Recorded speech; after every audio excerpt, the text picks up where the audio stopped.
Hello साथियों, स्वागत है आपका VK PCS academy YouTube channel पर।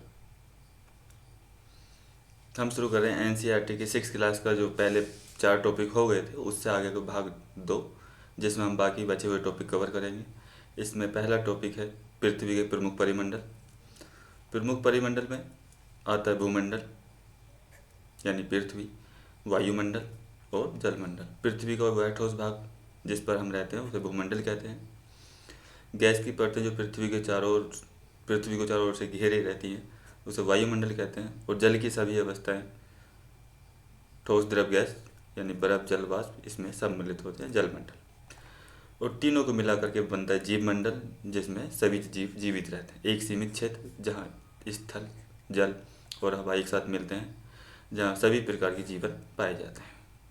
ये भूमंडल, जलमंडल और वायुमंडल, जैव मंडल। यहाँ से पीसीएस में क्वेश्चन पूछा हुआ है, ये यहाँ पे भी दिखा रहा है। चलो अब इसको डिटेल में जान लेते हैं। भूमंडल यह भूपर्टी की चट्टानों और मिट्टी की पतली परतों से बना होता है। इसमें 2 भागों में बांट सकते हैं। बड़े स्थलीय भागों को महाद्वीप कहते हैं और बड़े जलाशय वाले भाग को महासागरीय बेसिन कहते हैं। समुद्री जल का तल सभी जगह समान होता है क्योंकि सभी महासागर एक दूसरे से मिले हुए हैं। इस वजह से स्थल की जो ऊंचाई है हम समुद्र तल से मापते हैं, जिसे शून्य माना जाता है। इसी को आधार बना करके हम विश्व का सबसे ऊंचा शिखर प्राप्त करते हैं, माउंट एवरेस्ट, जो 8,848 है। और विश्व का सबसे गहरा गर्त मेरियाना ट्रेंच है, जो 11,022 किलोमीटर है। ये पश्चिमी प्रशांत महासागर में फिलीपींस के निकट स्थित है। भूमंडल में देखते हैं महाद्वीप। पृथ्वी पर 7 प्रमुख महाद्वीप हैं। पहला है एशिया, विश्व का सबसे बड़ा महाद्वीप है। पृथ्वी के 1/3 भाग पर फैला हुआ है, पूर्वी गोलार्ध में स्थित है। कर्क रेखा इस महाद्वीप से गुजरती है। एशिया के पश्चिम यानी यूरोप और एशिया के मध्य यूरल पर्वत है, जो इसे यूरोप से अलग करता है। यूरोप एशिया को के संयुक्त भाग को यानी दोनों को मिला दिया जाए तो इसे हम यूरेशिया कहते हैं। अब देखते हैं यूरोप। यह एशिया से छोटा है, बहुत छोटा। आर्कटिक वृत्त इससे होकर गुजरता है। आर्कटिक वृत्त को हम बोलते हैं 66.5 डिग्री लाइन। यह 3 तरफ से जल से घिरा है। अब बात करें अफ्रीका महाद्वीप की। विश्व का दूसरा सबसे बड़ा महाद्वीप है। विषुवत रेखा इसके मध्य से गुजरती है। कर्क और मकर रेखा भी इससे गुजरती है, यानी अफ्रीका महाद्वीप धरातल का ऐसा पहला महाद्वीप है जिससे विषुवत रेखा, कर्क और मकर रेखा तीनों गुजरती हैं। उत्तरी अमेरिका विश्व का तीसरा सबसे बड़ा महाद्वीप है।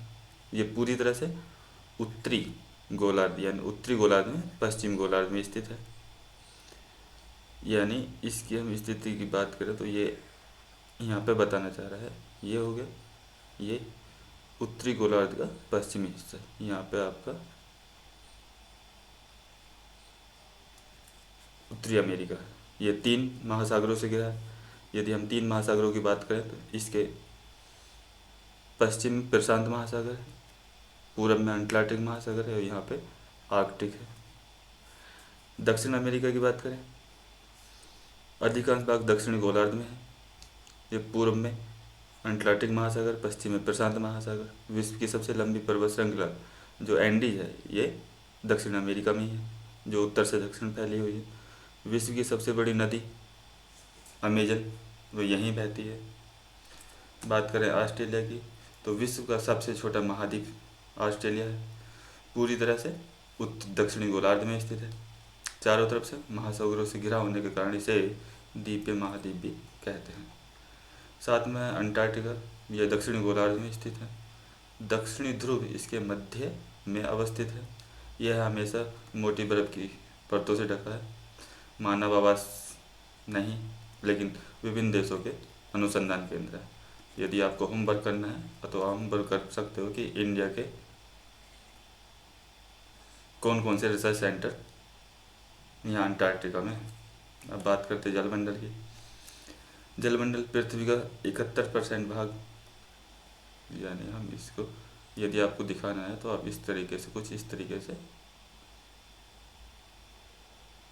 दिखा सकते हैं। ये हो गए 71% जल और ये हो गया 29% स्थल। महासागर जलमंडल के प्रमुख भाग हैं तथा ये आपस में मिले हैं। यहाँ का 97% जल खारा है जो कि महासागरों में पाया जाता है। अब बात करते हैं प्रमुख महासागरों की।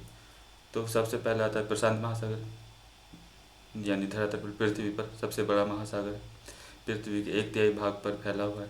पृथ्वी का सबसे गहरा भाग मेरियाना ट्रेंच यदि बात करें तो ये प्रशांत महासागर, पश्चिमी प्रशांत महासागर में फिलीपींस के निकट। इसके आकार की बात करें तो ये वृत्ताकार है। अब अंटार्कटिक महासागर की बात करें, विश्व का दूसरा सबसे बड़ा महासागर, एस अक्षर के समान है। तटरेखा दंतुरित है। दंतुरित का मीन्स होता है कटी फटी। व्यापार की दृष्टि से सबसे व्यस्त महासागर यदि बोला जाए तो यहाँ से भी पीसीएस में क्वेश्चन पूछा हुआ है कि कौन सा महासागर सबसे व्यापार की दृष्टि से बिजी रहता है। अब आता है हिंद महासागर। यह त्रिभुजाकार आकृति में, इसके उत्तर में एशिया, पूर्व में ऑस्ट्रेलिया और पश्चिम में अफ्रीका है। आर्कटिक महासागर की बात करें तो उत्तरी ध्रुव वृत्त में स्थित है। बेरिंग जल संधि के माध्यम से प्रशांत महासागर से जुड़ा हुआ है। अब हो गया, हम देखते हैं वायुमंडल। यह 1600 किलोमीटर की ऊंचाई तक फैला है। वायुमंडल को उसके घटकों, तापमान और अन्य के आधार पर 5 परतों में बांटा जाता है। यह मुख्यतः नाइट्रोजन, ऑक्सीजन, CO2 और ऑर्गन इत्यादि गैसों से बना है। यहाँ से क्वेश्चन पूछा है इसकी लेयर के बारे में कि ये है ट्रोपोस्फेयर, स्ट्रेटोस्फेयर, मेसोस्फेयर, थर्मोस्फेयर और एक्सोस्फेयर। तो इनका इंग्लिश में टर्म पीसीएस में ऐसे ही इंग्लिश में डायरेक्ट पूछा है कि इनका क्रम ऊपर से नीचे, नीचे से ऊपर बताइए। जैसे जैसे अब ये देखो, ऊंचाई के साथ घनत्व में कमी आती है। क्यों? जब ऊपर जाते हैं तो दाब में कमी आएगी, ग्रेविटी फोर्स में कमी आएगी। यदि उसकी बात करें तो फिर तापमान, हवा, आयतन बढ़ेगा। इस वजह से घनत्व में कमी आती है। जैसे जैसे हम ऊपर जाते हैं तापमान में पहले कमी यानी क्षोभ मंडल में, और उसके बाद समताप मंडल, मध्य मंडल में बढ़ने लगता है, वृद्धि देखने को मिलती है। 5 परतें हैं: क्षोभ मंडल, समताप मंडल, मध्य मंडल, आयन मंडल, बहिर्मंडल। अब यदि आपको आंसर राइटिंग करना है स्टार्टिंग से तो आप यहाँ से कर सकते हैं। पृथ्वी के 4 प्रमुख परिमंडल कौन कौन से हैं? पृथ्वी के प्रमुख महाद्वीपों के नाम, वायुमंडल की विभिन्न परतों का नाम, पृथ्वी को नीला ग्रह क्यों कहा जाता है, उत्तरी गोलार्ध को स्थलीय गोलार्ध क्यों कहा जाता है, क्योंकि उत्तरी गोलार्ध में स्थलीय भाग अधिक है और दक्षिणी गोलार्ध में समुद्री क्षेत्र अधिक है। अब देख लेते हैं वही बहुविकल्प प्रश्न। मतलब कौन सी पर्वत श्रृंखला एशिया और यूरोप को अलग करती है? अभी पीछे देखा, यूराल पर्वत। उत्तर अमेरिका और दक्षिण अमेरिका से कैसे जुड़ा हुआ है? ये जल संधि द्वारा, पनामा जल संधि। वायुमंडल में किस गैस का प्रतिशत सर्वाधिक है? तो ये सब कुछ जानते हैं कि हाँ, नाइट्रोजन। पृथ्वी का कौन सा भाग ठोस चट्टानों को बना है? तो ये सीधा आप डायरेक्ट लगा सकते हो, थलमंडल। सबसे बड़ा महाद्वीप कौन सा है? तो ये एशिया है। बाकी क्वेश्चन आप देख लीजिए। अब दूसरा टॉपिक है इसका, पृथ्वी के प्रमुख स्थल रूप।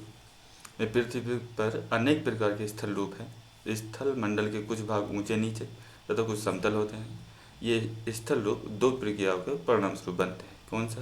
पहला आंतरिक क्रिया। पृथ्वी की आंतरिक प्रक्रियाएं पृथ्वी के आंतरिक भाग से सतह की ओर काम करने वाले बलों को कहते हैं, जिसमें पृथ्वी पर विभिन्न आकृतियों का निर्माण होता है, जैसे पर्वत हो गया, पहाड़ हो गया, मैदान हो गया, अंतर्जनित बल के कारण। दूसरा है बाह्य प्रक्रिया, स्थल के लगातार बनने और टूटने की प्रक्रिया है। इसमें अंतर्जनित बलों द्वारा बनी आकृतियों में जब अपरदन और निक्षेपण होता है तो बाह्य प्रक्रिया कहलाती है।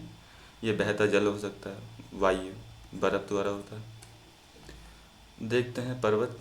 धरातल पर 600 मीटर से अधिक ऊंचाई और खड़ी ढाल वाली पहाड़ी को, यानी 600 मीटर से अधिक ऊंचाई और खड़ी ढाल वाले पहाड़ी को पर्वत कहते हैं। आधार इसका चौड़ा होना चाहिए और शिखर छोटा होता है। कुछ पर्वतों पर हमेशा जमी रहने वाली बर्फ़ की नदियाँ होती हैं, उन्हें हम हिमानी कहा जाते हैं कहते हैं। यहाँ पे एक है, ये है मोनाकी पर्वत, आपने नया नाम सुना होगा। ये मोनाकी पर्वत है, प्रशांत महासागर में, हवाई द्वीप इसका भाग है, सागर की सतह के नीचे स्थित है। इसकी ऊंचाई समुद्र के नितल से तल तक 10,205 मीटर है। अब हम बात करें पर्वतों के प्रकार। एक है बलित पर्वत, यह मोरदार पर्वत भी कहते हैं, जिनकी सतह उबड़ खाबड़ तथा शिखर शंकुआकार होते हैं। इनमें एक तरीके से ऐसे बल पड़े होते हैं।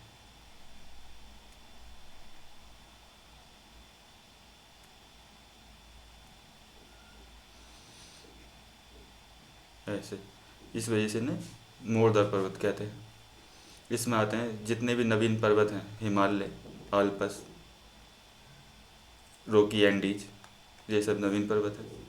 और ये जब पुराने बलित पर्वत हो जाते हैं तो उनमें भारत में यदि बात करें या पूरे विश्व में, तो उसमें आता है अरावली, अपलेशियन और यूराल पर्वत। दूसरा है भ्रंशोद पर्वत। जब सतह का बड़ा भाग दाब के कारण टूट जाता है, यानी ये हमारी सतह है और इसमें दरार आ जाए एक, और एक की बजाय दो दरारें आ जाती हैं और ये टूट जाए, तो एक भाग नीचे बैठ जाता है और एक ऊपर। जैसे इस तरीके से दो दरारें, भ्रंश दरार पड़ी पहले, और दरार पड़ने के बाद में एक हिस्सा ऊपर बैठ गया और एक हिस्सा इस तरीके से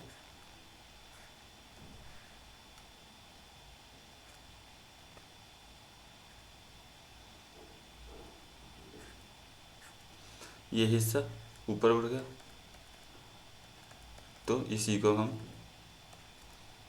और ये स्थित है, ये स्थिर है, ये भी स्थिर है, और बीच का भाग ऊपर उठ गया, तो इसी को हम भ्रंशोद पर्वत कहते हैं। वो ऊर्ध्वाधर रूप से विस्थापित हो जाता है तो भ्रंशोद पर्वत का निर्माण होता है, जैसे वासजेज और सतपुड़ा भारत में।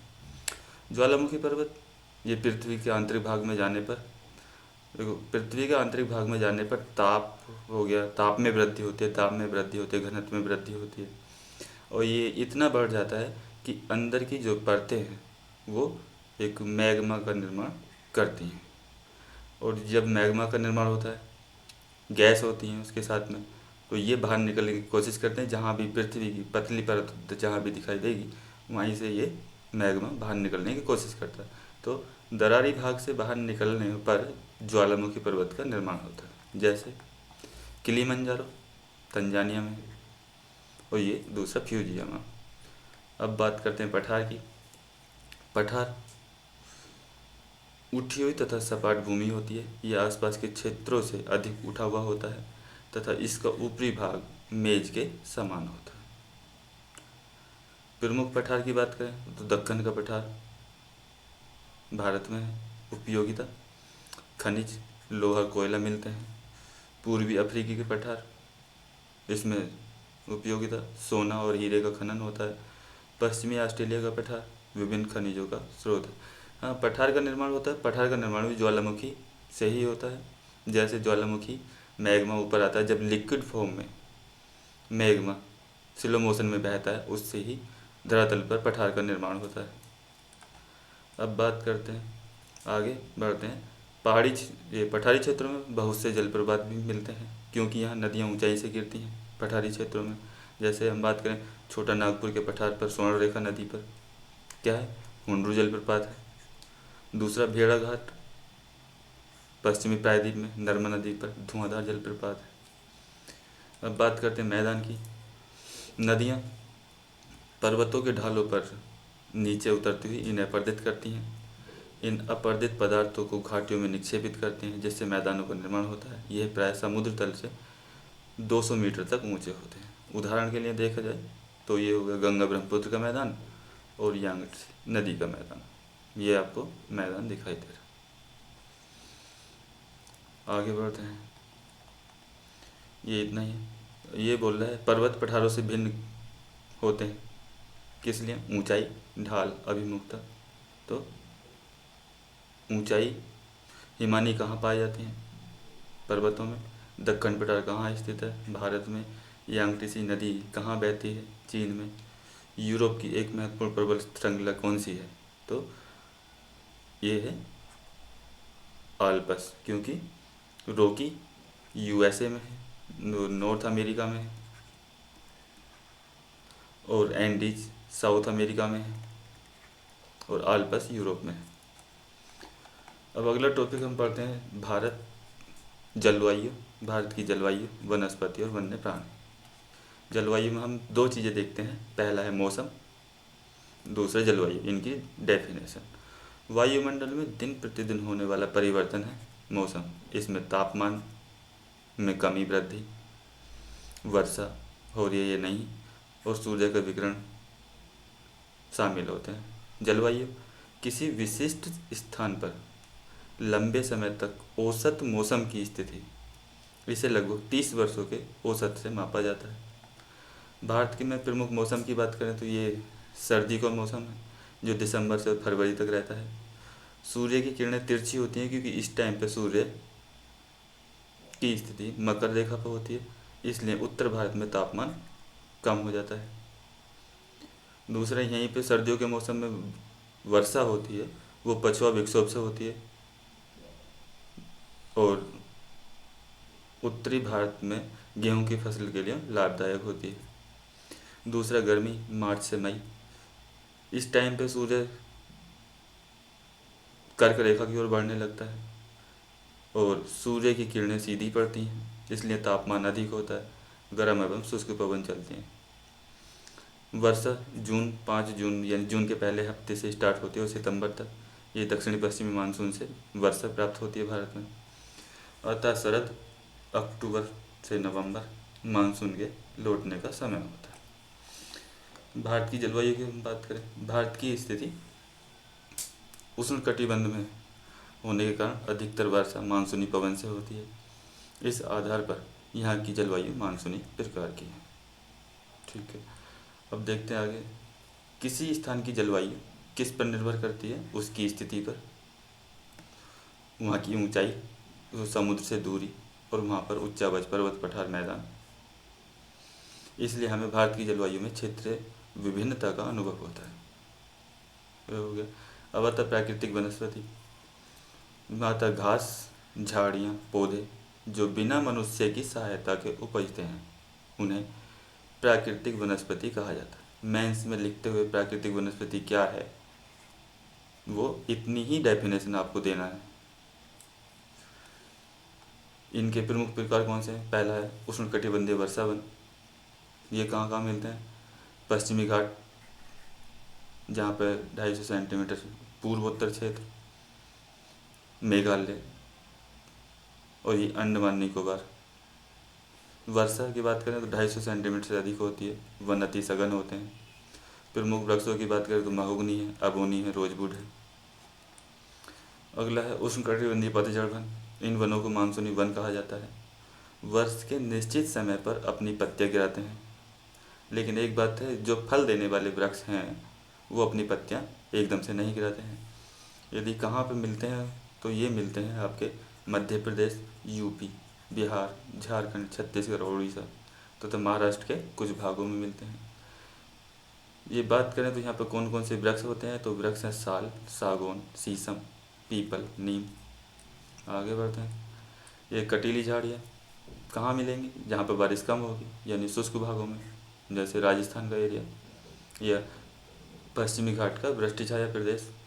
पानी की क्षति कम करने के लिए इनकी पत्तियों में बड़े बड़े कांटे होते हैं, या ये कहें ये अपनी पत्तियों को कांटों में कन्वर्ट कर देते हैं पानी की कमी को पूरा करने के लिए। क्षेत्र की बात है तो राजस्थान, पंजाब, हरियाणा, गुजरात। यहाँ के वृक्षों की बात करें तो वृक्षों में आता है कैक्टस, खैर, बबूल, कीकर। पर्वतीय वनस्पति वर्षा की तुलना में तापमान से अधिक प्रभावित होती हैं, यानी पर्वतीय वन हैं वो वर्षा की तुलना में तापमान से अधिक प्रभावित होते हैं, क्योंकि ऊपर जाते हुए तापमान कम होता जाता है।